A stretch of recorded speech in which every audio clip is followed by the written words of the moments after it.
Rudy Planter, super gay. No. Nice. Yeah. No, so Rudy Planter, thank you for coming on the show. Appreciate it. Thank you. So, college football, you played. You're a vet, Air Force vet of 8 years. Yep. Real estate investor, and currently working in IT. Correct. Awesome. Tell us a bit about yourself, your background, growing up, all that. So how to start? Where to start? Well, first I want to say thanks for having me. Yeah. Name is Rudy Planter. I'm originally from South Jersey. Okay. I always like to say I'm from New Jersey, not New York, New Jersey. So it's like exit 4. Grew up. It's my brother, my mom, a lot of family. My mom was a single mom. Okay. So, always had like a lot of family around, to help my mom out and to just, I don't know, show me the way or just like nurture, my brother and I. So, okay. It's where I actually pull like a lot of, I would say wisdom maybe. And lessons that were taught, and I get to pull them back and use them when I need them in my big adult life now. Okay. So,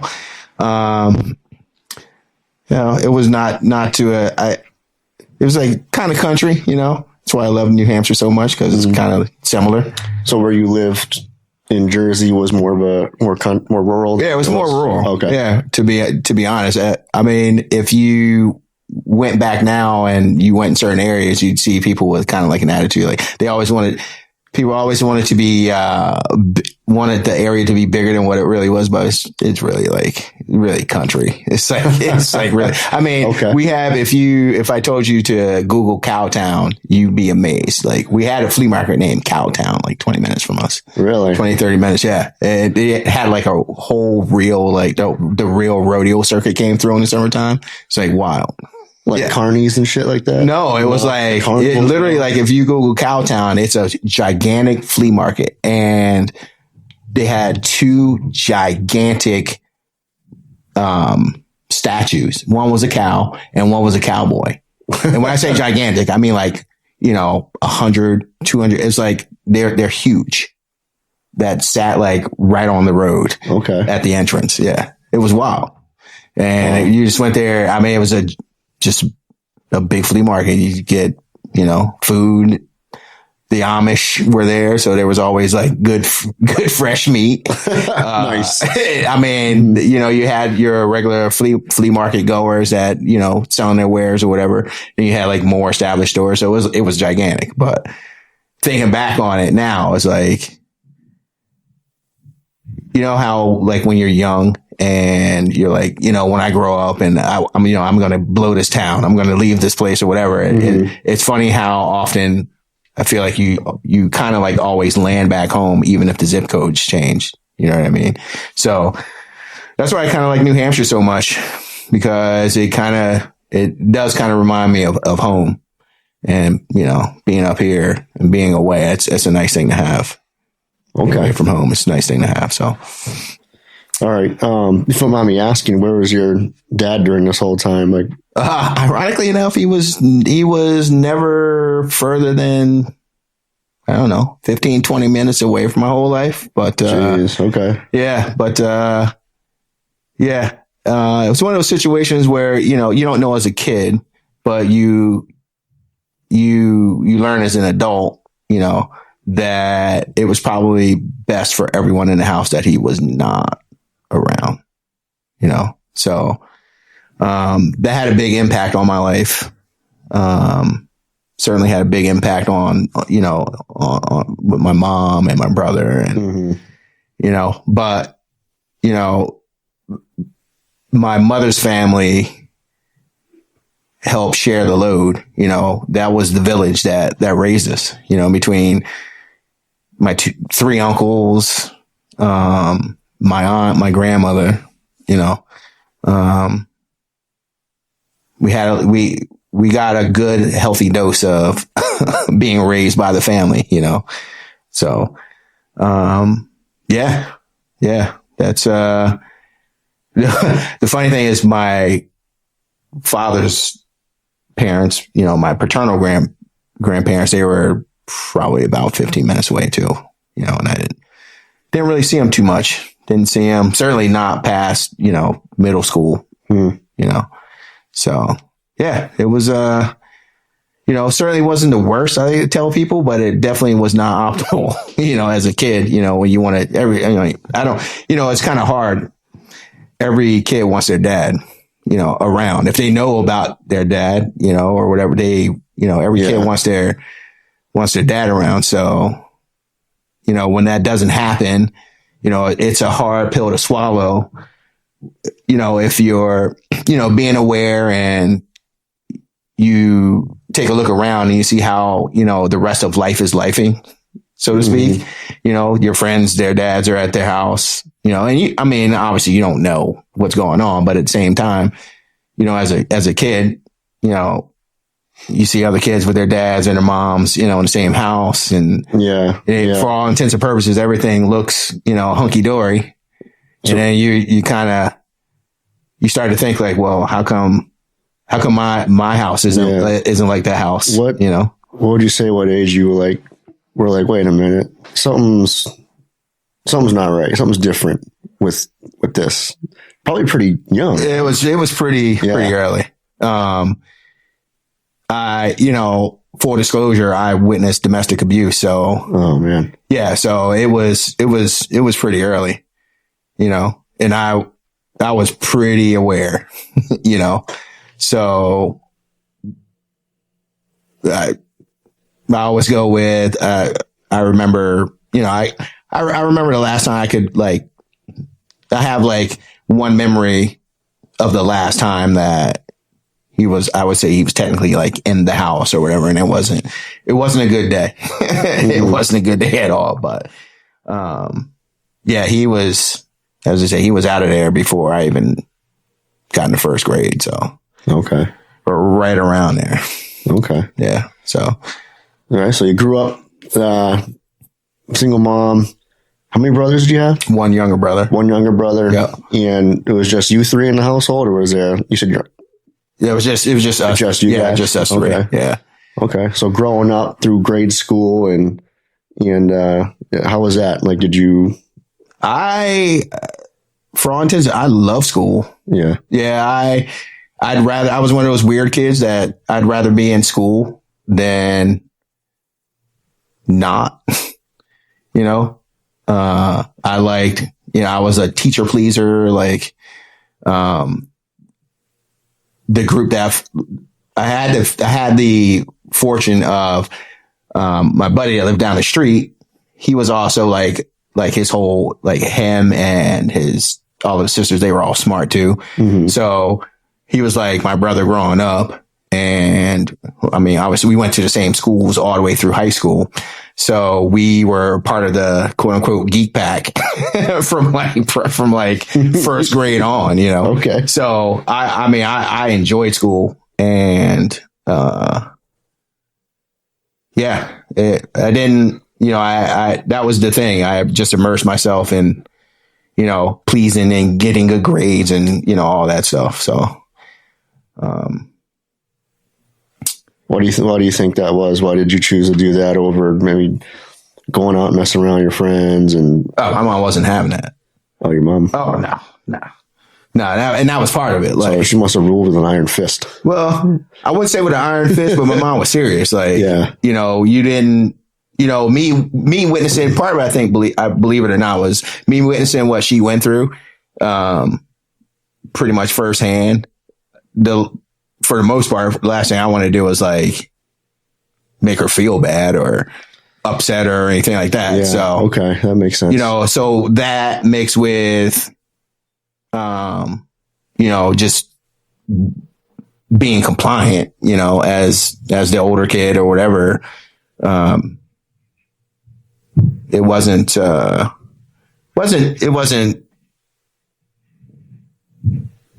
worst, And, it's funny because my mom just texted me the other day and she was like, she's like, yeah, I'm so grateful to have you in my life, you know? Oh, cool. And, I said, yeah, you know, the feeling's mutual. Mm-hmm. And I told her, I'm like, I'm proud to be your son. And I sat there and thought about it. I was like, I don't think I've ever in my whole life, like, told my mom that, you know, cause, you know, when I became a teenager, you know, as teenagers do sometimes, you know, I started to rebel a little bit and, Mm-hmm. you know, went through that whole phase where communication wasn't that great with my mom, you know, and, growing up, still having like, you know, subdued, if not sometimes outward, like anger towards my dad. It was a really gnarly time. And once I got high school, Once you got into high school, yeah, once I got into high school, okay, you know, after like, you know, ninth grade, you know, I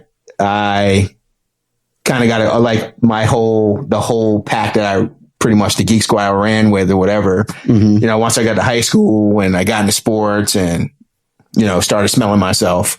Okay. I kind of like strayed away from that. And then I kind of, you know, I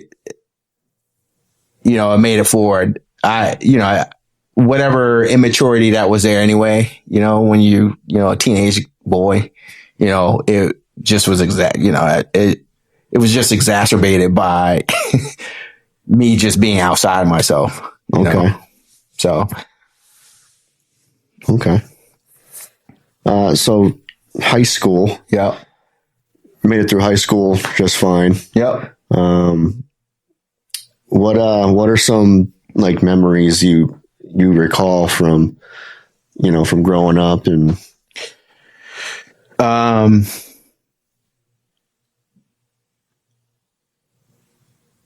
think the biggest there were a few, but I remember going to high school and I went to a regional high school. So once I got to high school, I was exposed to like kids that lived all around me that I'd never seen before. It was like a brand new experience because up until then it was just everyone I grew up with from, you know, and went to school with, you know, quote unquote down the street, you know? yeah. So that was an eye-opening experience. I jumped into football right away. In high school? In high school, yeah. Like freshman year? Freshman year, yep. You played? It was like I wanted to play. All 4 years? I played. I didn't, and that's where some of the just I don't know what I was thinking type stuff came into play. So I played my freshman year, and then my sophomore year, I was like, you know what? I'm gonna start like taking care of myself. The hell with you, mom. The hell with the work. You know, the hell with, you know. Oh, do what I want. I'm going to do what I want. I'm going to buy the clothes I want. I'm going to, you know, do whatever I want. And but that went over real well. It did not. So, I had a friend who had moved into the neighborhood like a year or so prior, 2 years maybe prior. And, he had gotten a job at one of the local seafood restaurants. So he was working. He was working already. I think he might have tried out for football too, but really wasn't his jazz. So he was working, and I got in my mind, I was like, well, he's working, you know, and he's making money, and, you know, let me try that. So I was like, yeah, I'm not playing football my sophomore year. I'm just not going to, I'm going to get a job. That's what I'm going to do. So the day that, my buddy was like, okay, come and talk to the manager. I set up an interview for you, where I put in the word for you. I didn't tell my mom. I didn't tell anyone. I just hopped on the bus because the bus actually drove right past the restaurant.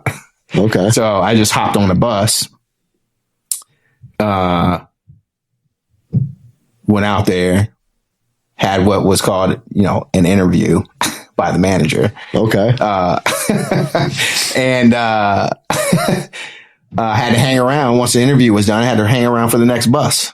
So I was hanging around long enough to where his name was Johnny, the manager. I'll never forget him. Johnny comes out and he looks around. He's like, "You want to start now?" And I'm like, "Yeah, I'll start now. Let's start making this money now. Why not?" Mm-hmm. And so without telling my mom, I started working a shift right then and there. Did she wonder where the hell you were all these hours? Well, here's the thing. I was a latchkey kid. So you were a what? A latchkey kid. I know I heard that. What's that mean? Latchkey kid? Yeah. It's where when I get off the school bus, I'm responsible for letting myself in. Oh, okay. Yeah. Yeah. So because my mother, she'd still be working. She was at work. She'd still be at work. So, okay. So I had a clear runway just to go ahead and jump on the bus, go down there and see if I can get a job, mm-hmm. you know, and, I stuck around long enough and he said, "You can start work now." So that's what I did. Needless to say, it's a restaurant, you know, mm-hmm. They serve alcohol and all that jazz, seafood restaurant. And, I didn't get done until 11:30 or something like that on a Tuesday. Was your mom still working at that point, or? No, she would have been home. Was she like, why are you home? She probably never questioned it. She questioned it. Oh, but this is during that time where, you know, I started to, you know, rebel. And I was like, I'm just going to do my own thing. Oh, she's like, oh, he was just, you know, doing whatever. So she definitely wasn't happy about it, but, she also didn't have any idea, you know, where I would be or, you know, so why even if I did mention it, why didn't you want to tell you got a job? I don't know. I just want to do my own thing. I was just being an idiot, being immature. This is going to be my money. I'm going to buy the clothes so here's the thing. Okay. I'm going to buy the clothes that I see all these other kids that I've never seen before. I'm going to buy the cool clothes that they have. Okay. I'm going to buy the cool shoes, Dockers, whatever that they have. You know, I'm going to buy the polo shirts that they have. Not realizing that it's not them, so to speak, that's doing it. It's like their parents. And some of the stuff isn't even authentic. They're not, it looks cool to you because it's different, mm-hmm. but you know, you can only wear so many Z Cavaricis. Now I'm dating myself. You can only wear so many Z Cavaricis, you know, during a week, you know, and then they're not cool anymore. But, you know, me being young and dumb, you know, that's where my head was, you know.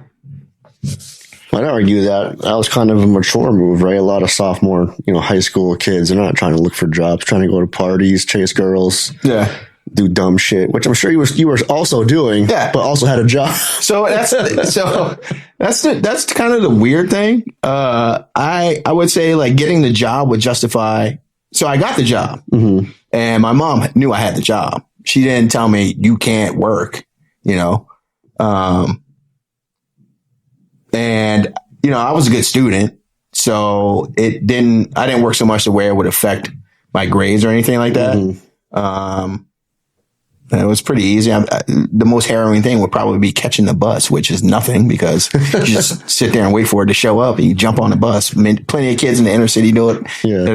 That were half my age at that time. You know, it's not a big deal. So, that was, that was something. That experience was something. Prior to that, I had a job. So that was my first, I like to say that was my first indoor job. What you wrote here was, working with my uncle selling peanuts, unloading and loading the van or selling peanuts. Tell me about that. So I kind of glossed over that. That was, I wasn't going to let you. Yeah, that's fine. So when I was younger, mm-hmm. Middle school, primary school, like 3rd or 4th grade, I have 2 uncles. They're both my mother's brothers. Mm-hmm. They both served too. Oh, nice. What branches? My uncle Dalton, he was in the Army. Okay. And my uncle Milton, he was in the Marines. Okay. Both Vietnam vets. So my uncle Dalton, he was very he was very like handsy, like he was very mechanically inclined, you know. He built a peanut roaster out of a 55-gallon barrel. So what he would do is he would go to our local flea market, not Cowtown. We had an even more local one. Okay. He would go to that flea market and sell peanuts. He would roast peanuts and sell them as a concession type deal.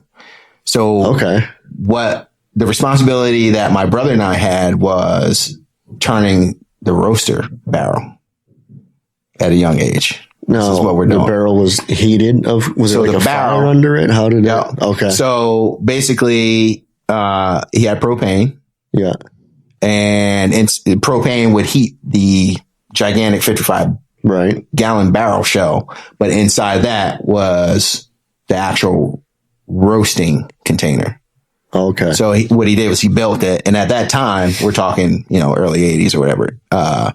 He hadn't retrofitted it with a motor or anything. So he's like, hey, the motor was us cranking it, like turning it and cranking it, You paid your guys in peanuts. You can imagine, what's that? He paid you in peanuts. Yeah.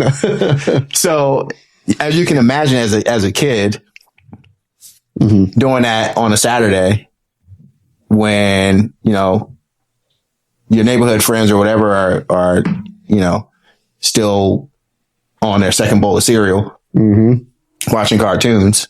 I'm out there, helping my uncle crank and roast the peanuts, So that was my Uncle Dalton. My Uncle Milton, he would just sell different things. So we're in real estate, so he would go to like an estate sale or something like that, and he'd pick up whatever he wanted to pick up. And he had a gigantic van that he would drive to the flea market. So whenever we helped him, it was more unloading, placing, and loading all of his wares, all of his stuff for him to sell. So again, that would be on a Saturday or Sunday, usually Saturday from what I remember. So again, like you're there when they open and you're there till they close. So you're talking 9 to 4. So yeah, a lot of thinking about reflecting on those experiences now as a kid. So I talk to my mom about this a lot. I think helped me out tremendously, like till now, because you have to learn. What I learned is things aren't as long or things aren't as bad as they seem. You learn patience. You learn that things don't always turn out right or anything like that or things like that. But there's always, if you stick to something long enough, there's always either a solution to get you out of it quick, fast, or, you learn the hard way. You learn the hard way, or you can, you learn to, to persevere. Okay. And to think about things, I like to say, think about things while you're standing up on your feet, not laying down crying about it. So yeah. Tell me about fishing with your grandma. So, that's, man, you're gonna make me cry, man. It's all good, brother.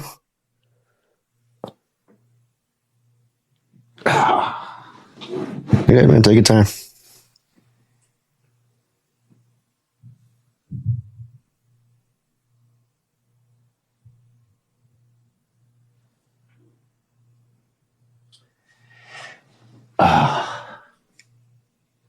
We can skip it if you want. No, wait. I typed it, so.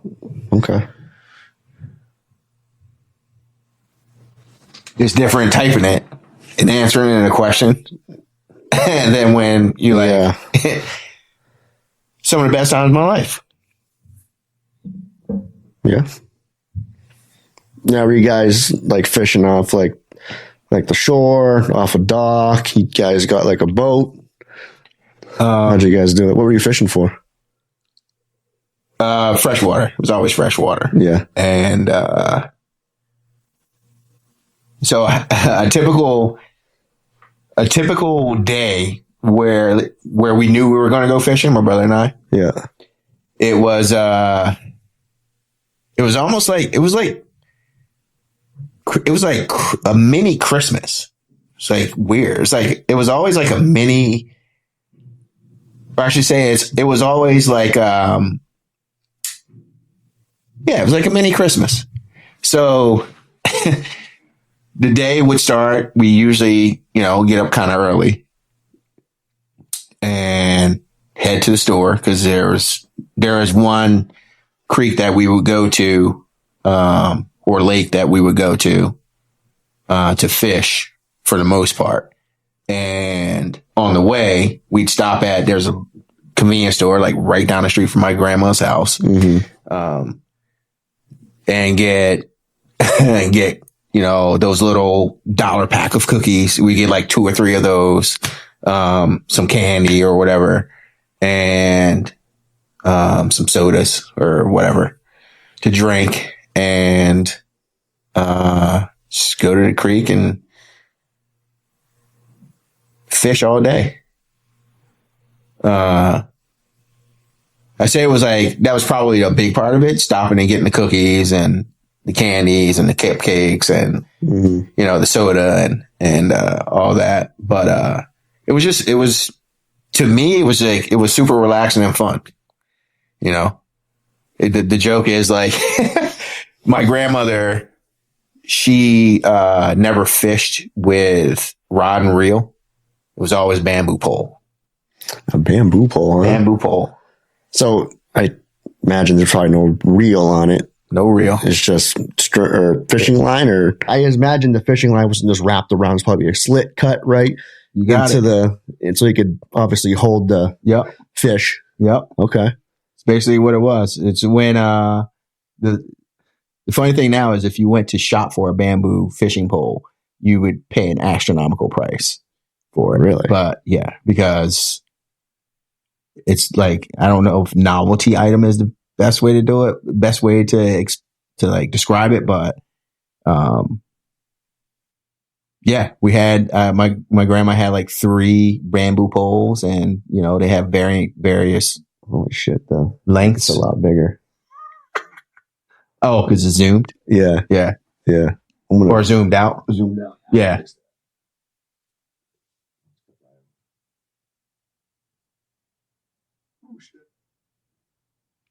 Yeah, there you go. Yeah, so that's what my grandma fished with.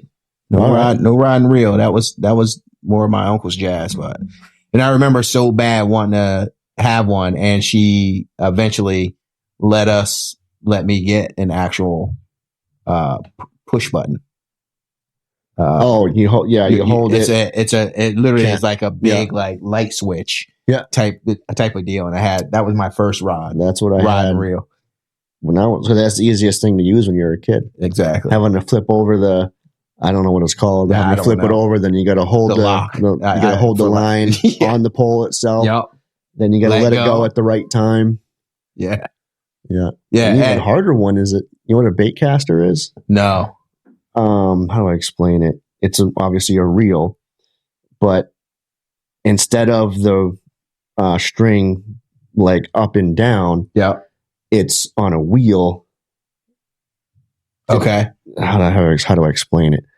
It's like if this was, instead of being up, like this, and having the line around it, it's like this, having it around this way. Gotcha. Yeah. Fate going down the pole. Going down. Yeah. And then it has like a switch. So you hit the switch. Is that more for like shore fishing and boat fishing?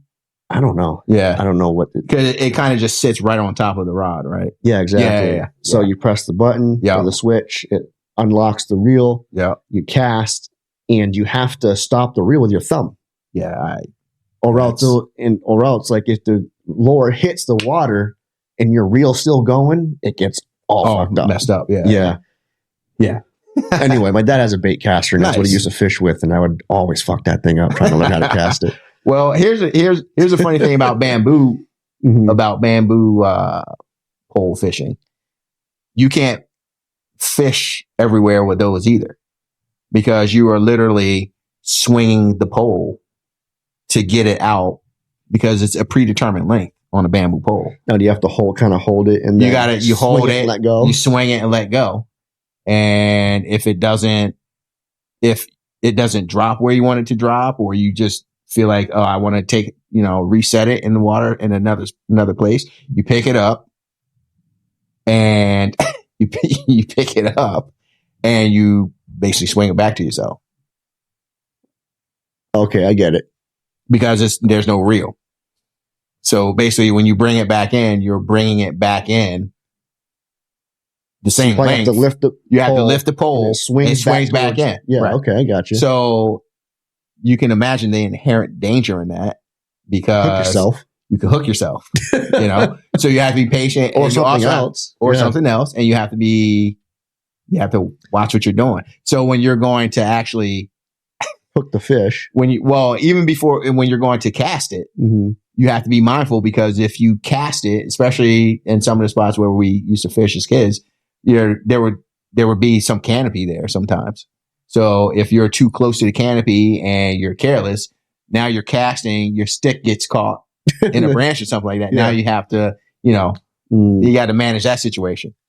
Cut a line, because those bamboo poles don't break. That's one of the perks of that. It just won't, like, you'll break a fiberglass, at least back in the day, you break a fiberglass pole before you break a bamboo pole. That thing it was just indestructible. No kidding. Yeah. But yeah, that would be us in my grandma's big blue Impala with the rag top, bamboo pole sticking out the back window, because they don't collapse or anything. And you need one long enough to get it out, from the bank to make it into the water in a decent spot. So shit. Yeah, but those are some of the best times with my grandma, because it was always like, it's going to be a good day. We're not going to have to necessarily work, because my grandmother also had a garden and we had to help her tend that, and so yeah, fishing was a highlight. You learn a lot, because you had to learn to be quiet, you had to be still, you had to be patient. All those things. And as you can imagine, that's hard for a kid anyway. Oh, yeah. But yeah, me being, not wanting to be the troublemaker or get in trouble or disappoint my grandma or anything like that, it's like I just went along with it and ate the cookies along the way. It was great. It was great. There you go. So that's awesome. Yeah, so high school, you played football. Yep. College, why'd you decide to go to college? So I guess I should resume. So at that 10th, when we were talking about when I got a job, my sophomore year. Yeah. So that was in the fall. Mm-hmm.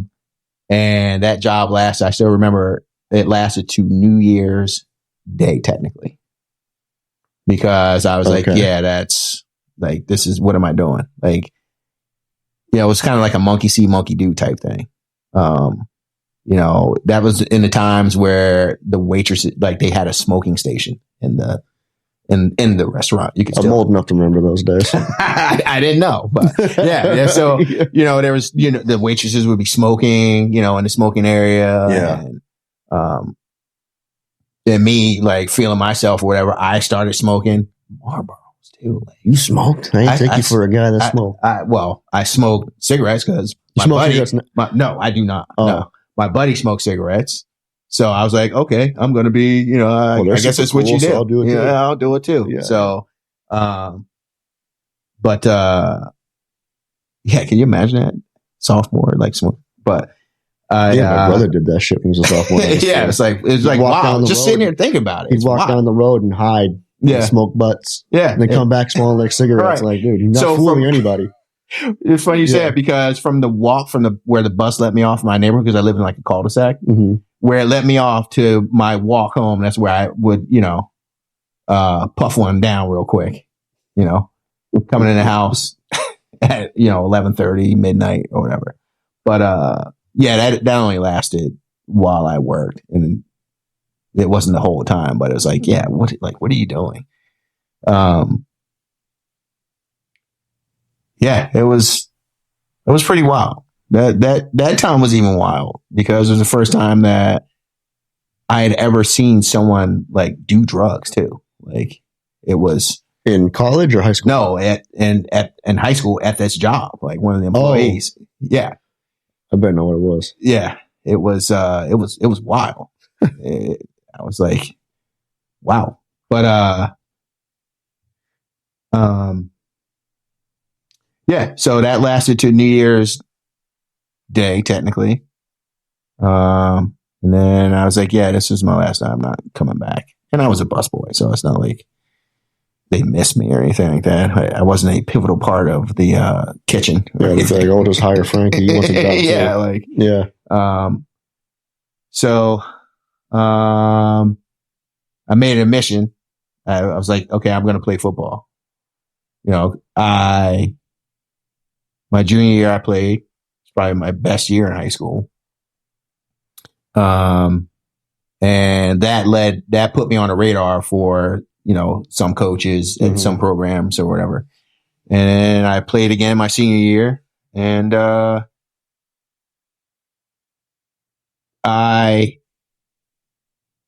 always say I wasn't the best athlete. But I wasn't the worst athlete. And, to this day, my mother even would joke. She was like, yeah, when I watched you on the field, you'd be running around the field like a madman, just anywhere. Just running around. Like you were never, there was like no quit. You're hitting everybody, you're running, you're just all over the place. Like, so basically she was saying in her way, like your hustle is like ridiculous. But, I want to say that probably is what, with the skill set that I had, the athleticism that I had, that's what, put me on the radar for, some program. So, I'll never forget, man. I was at lunch and my soon to be coach, actually showed up at school at my high school and, showed up at my lunch break, and was like, he has his, coaching shirt on, from the school, and, so in front of everybody, he's like, yeah, I want to talk to you. So, as a, senior, I was like, wow, I'm feeling kind of, I've yet to see that happen with anybody else. And at that time I was like, okay. Yeah. I like this. I guess college is going to be the way. College football is going to be the way. Growing up too, I always watched football because my uncle was into it. So, and my friends, were into it. So it was just a sport that I gravitated to. The funny thing is we played everything in my neighborhood, but everyone except me was good at basketball. So I always say like basketball was just never going to be my thing.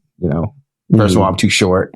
And then second of all, I was like, I'm not coordinated enough and I don't really see the court. So it's not going to work out. Just put a helmet in the ball and I can get away from people and or give them a little bit of pain. Goddamn cat scratching my flooring. One time for the feline.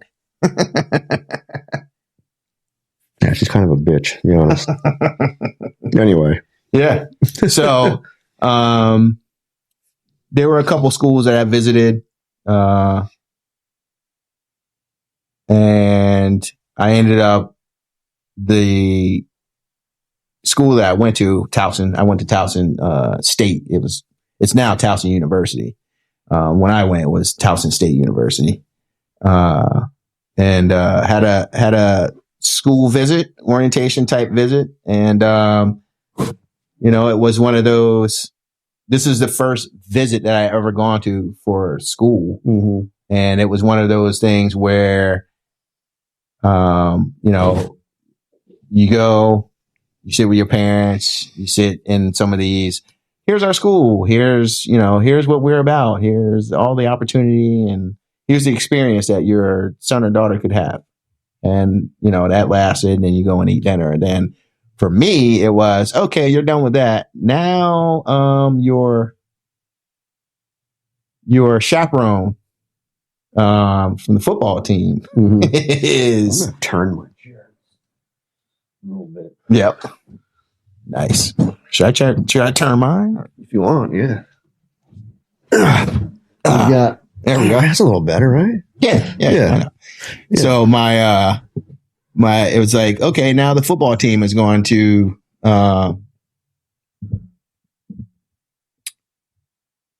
show you around. I guess. A brain fart over there? Yeah. I didn't know because it's funny because they give you a dorm room or whatever to stay in, and so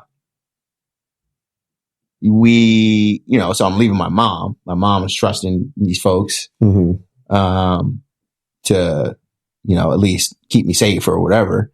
And so about, I don't know, 6:30 or something like that. I didn't see my mom until, I don't know, for the rest of the night. Is this college? This is college. This is the college orientation. Okay. Is that the doozy one? This is the doozy. Okay. This is orientation? This is the orientation. You're like not even fully in yet. No, I'm not even in yet. No. Oh, Jesus. So, okay. I mean, if you do a quick search nowadays, what I'm saying is probably super vanilla, like super vanilla, because I didn't even go. I went to it's a Division I school. It was a Division I AA at the time, but you can only imagine what goes on at the big time programs. It can be a very gnarly experience. So this particular night, when you say big time program, what like a Florida State or Alabama or Georgia, University of Georgia, Okay, I got you. Where the football program is the school. Oh, the football program. Got it. Okay. So on this particular night, the chaperone showed up. I was like, all right, you're going to come with me. And we go to one of the football guys, one of their apartments where everyone's just, hanging out or whatever. And I can't remember if I was the only recruit. There might have been another recruit, but so we go out, and typical in college, you go to the bar that is lax on the rules, so to speak. Gotcha. So we show up at this place, and on this particular night, the owner is at the door, and he's looking at everybody and whatever, and he's like, "No, you can't come in." And when he said that, he was talking about me. He's like, he's not old enough. Like, he can't get in. So this is one of those places where, it's open, and then, throughout the year or in the summertime, you heard, oh, they got shut down. Okay. Now, beginning of the school year, we're opening again. Yeah. So, for whatever reason, maybe, ABC was in there. Who knows? But he was like, no, you can't get in. He can't come in. Like, you guys are cool. You can't come in. So I was there with, couple linebackers. And I can't remember who else was in the party with us, but at least a couple of linebackers. And, because the owner said that I couldn't come in, one of the linebackers took it upon himself to basically knock him out. The bouncer? Was a doorman? the owner of. Oh, the owner said you. Jesus Christ! Right. So here's the thing. So here I am. I'm from where I'm from. Mm-hmm. I've seen some things, but this is a totally different experience because again, these are people that, I don't know. Mm-hmm. And you have your own set of assumptions in the environment that you grew up in. Right. And then to see someone, football, athlete, school, you're figuring, okay, I just didn't expect it. It came out of, I didn't expect it in this situation. Mm-hmm. It just kind of came out of nowhere. Now, in hindsight, I should have known something else was up because before we went out, this particular linebacker, for whatever reason, put on like football gloves, or he had on one football glove. So in hindsight, it's like, oh, he was looking for it.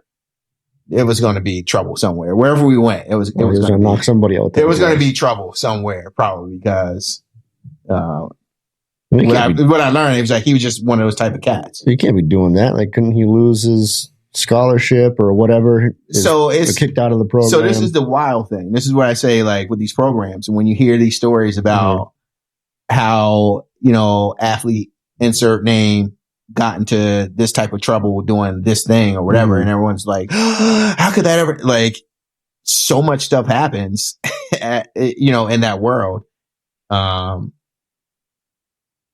that is unusual or out of the ordinary. Like you can't fathom it. Like, or you would say, no, that can't be right, because the natural reaction is, well, if you get in trouble, can't you lose a scholarship? Can't you get kicked out of school? Can you go to jail? All those things. Like, yeah, but at the same time, a lot of times, all of the players involved in that, it's just like, okay, that's just par for the course, I guess. This is what we got to deal with, the football team showing up, or we got to deal with the basketball team, or we got to deal with whatever. This is a college town. This is just what we deal with because, especially in this instance, it's like, well, there's probably a couple of underage girls in here drinking right now. So Jesus. how much heat do you really want to bring upon yourself? But long story short, yeah, he, knocked him out, and we didn't see him for the rest of the night because they're like, his buddy's like, you got to leave, man. Like, you can't stick around. You can't be doing that. You can't be doing that. You got to leave. We got to get him out of here. It was, but it was a gnarly night. In a weird sense, though, not even in a weird sense. When I saw that, I was like, this is where I'm coming. Because they got your back, obviously. Because, at the same, where I said I didn't expect that in that instance from those individuals, who mostly didn't look like me at all. I also understood how that can happen at the same time. Like, I didn't grow up I didn't grow up behind like closed gates and all that, all that jazz, things got scrappy a little bit growing up, but, yeah, that's when I made a decision. I was like, this is where I'm coming. This is fun. You played football through all 4 years? So no, I did not. No, okay. Unfortunately, I redshirted my freshman year. You did what? I redshirted my freshman year. Redshirt. So typically, when you go to college, an athlete, when you hear like, oh, it's their redshirt year or they redshirted, it means redshirted. Red, the color red. Okay. Yeah. Are you familiar with that or no? Okay. So basically you get 5 years of eligibility.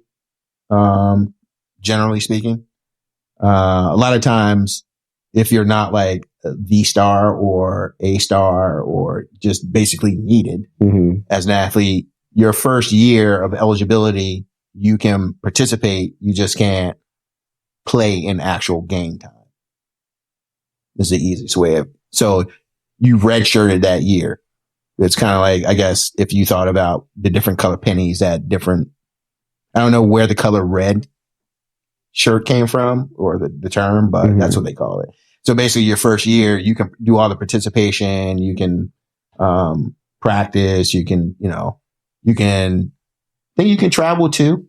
You just can't play any games and you still retain 4 years of eligibility. That's why sometimes like, you'll see an athlete who has graduated, in a sport or they've graduated from a college, but they're still playing one more year. Okay. In their sport, basketball, well, really doesn't happen in basketball anymore, but football, they'll play another year, or like they're working on their first year masters and they're still playing. It's because of that additional year. Okay. So. All right. So you made it through how many years of college? So I played, 2 years. 2 years. I did 2 years. Okay. And then you decided that I wanted to party. Okay. I wanted to. That wasn't where I was going, but tell me about that. Yeah. I decided I wanted to party. I kind of figured that. I was like, just. So,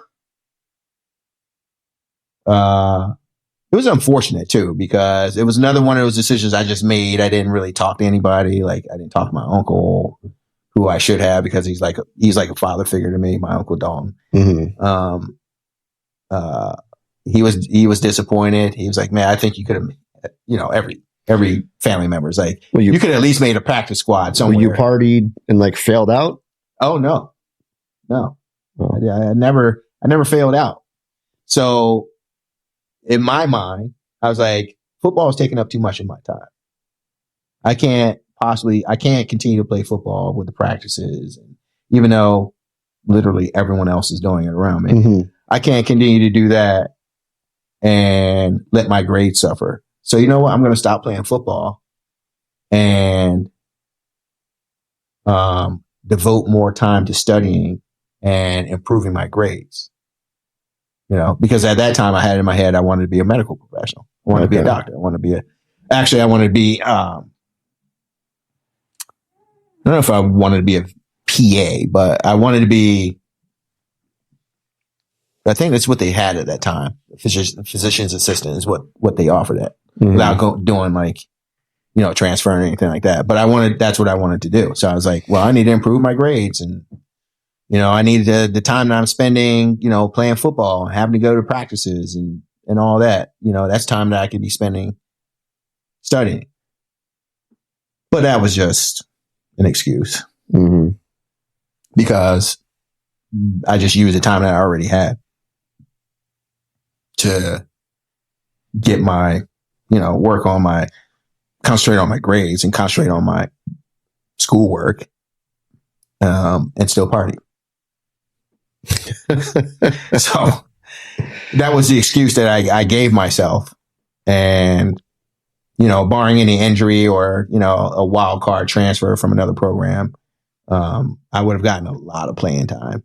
And I don't know, to this day, I still don't know why I went that route.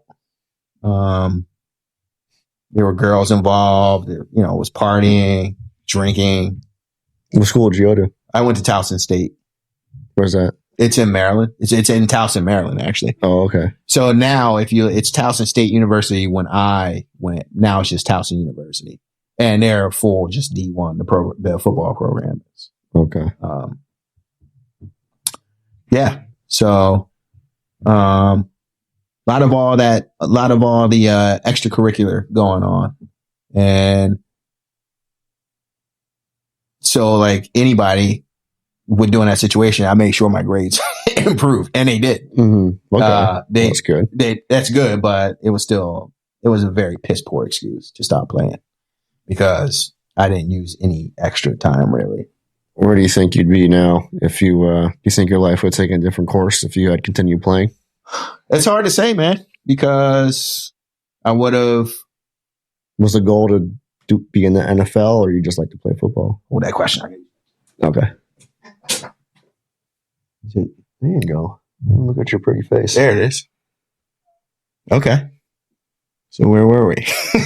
I was partying. Yeah, partying at college. Yeah, I stopped playing football with the excuse of my grades were suffering because of the football activities when that was just BS because I just wanted to party, hang out with girls, hang out with my girlfriend. Yeah. That I eventually got into a relationship with. Oh, okay. And, yeah, so that's what happened there. So, me drinking an excessive amount of alcohol anytime I could was probably not good. I mean, I wasn't stumbling around on campus drunk or anything like that, or stinking up the classroom. But when it was party time, it was party time. Okay. It was it was party time. I mean, to the point to where there was one particular instance I was so.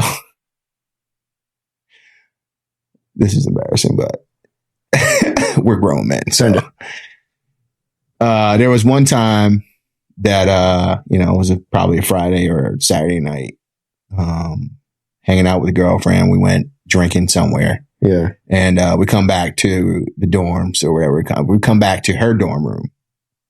And the way the dorms were set up, they were suites. So it was like, a 2-person on one side, share a bathroom, 2-person on the other side. Mm-hmm. So, this particular night, I, got, obliterated like I normally would try to. Mm-hmm. And at some point in the middle of the night, I got up to use the bathroom. Problem is the door that I went into the bathroom went through, was not the door that I came out of when I was done. So what I did was, got up, used the bathroom, finished up, walked into her suite mate's. Oh shit. Room and got in one of her suite mates' beds with her. So here's what happened. This one particular suite mate, she oftentimes would go home. She wouldn't be there. Mm-hmm. But her other suite mate was there. So what happened, this is like, probably like 1 or 2, 3 in the morning. Mm-hmm. Her suite mate, I woke up to my girlfriend smacking me in the face, telling me to get up. Did that suite mate know who you were? Oh yeah, she knew who I was. Okay. It's like fucking it's not like we like hung out or whatever, but she knew who I was in relation to her suite mate, to my girlfriend. So she realized it and she just let me. She didn't try to wake me up or anything like that. She went and got my girlfriend and was like, yeah, your boyfriend's sleeping in my room. So I woke up to her, smacking me in the face, telling me to get up and, get out of my suite mate's room. Like, what are you doing? So that was like, that was super embarrassing. But, the